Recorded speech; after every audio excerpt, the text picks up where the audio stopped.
'నానా హైరానా' సాంగ్ సంగతి ఒకసారి చూస్తే సాంగ్ అయితే బావుంది.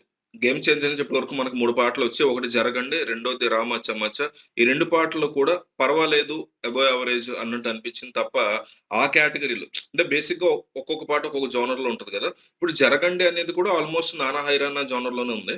కానీ పర్వాలేదు అనే ఫీలింగ్ అయితే డెఫినైట్‌లీ వచ్చింది. 'రా మచ్చా మచ్చా' అనేది హీరోకి ఒక elevation kind of mass song of vibe కనిపిస్తుంది. అది కూడా క్లాస్‌గానే ఉంది.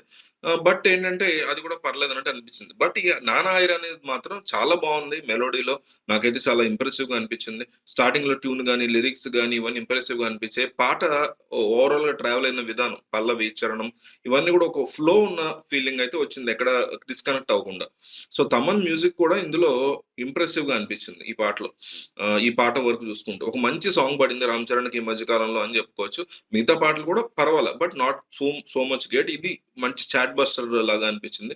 ఈ పాటలో ఉన్న విజువల్స్ కూడా ఎక్స్ట్రార్డినరీగా ఉంటాయనిపిస్తుంది. బేసిక్‌గా 'శంకర్' సినిమా కాబట్టి చాలా గ్రాండియర్‌గా నెక్స్ట్ లెవెల్‌లో, హై లెవెల్‌లో భారీ బడ్జెట్‌తో ఉంటాయి మనకు తెలిసిందే. ఈ పాటల్లో కూడా విజువల్స్ బాగా డిఫరెంట్‌గా, గ్రాండియర్‌గా వావ్ అనే కైండ్ ఆఫ్ ఫీలింగ్ తీసుకొస్తాయని అనిపిస్తుంది. ఎందుకంటే కళ్ళకి కట్టినట్టు కొన్ని విజువల్స్ కనిపిస్తున్నాయి. నెక్స్ట్ లెవెల్ విజువల్స్ లాగా ఉన్నాయి ఇవన్నీ గూడా. సో, సెట్టింగ్స్ గాని, సెటప్ గాని ఇవన్నీ టూ గుడ్ అనిపించాయి నాకు. సో, ఇప్పుడు కొన్ని కొన్ని సినిమాల్లో కొన్ని కొన్ని పాటలు ఇలా ఉంటే ఆ విజువల్స్ అనేవి ఒక లెవెల్ ఆఫ్ ఐ ఫీస్ట్ ఇస్తాయి మనకి.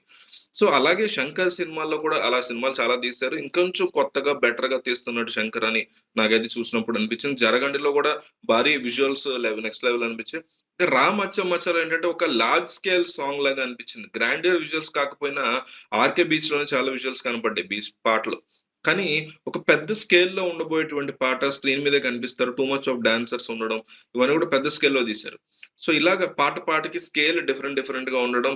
సో, ఆబ్వియస్‌లీ 'శంకర్' చాలా ఎక్సలెంట్‌గా తీస్తూ ఉంటాడు పాటల్ని.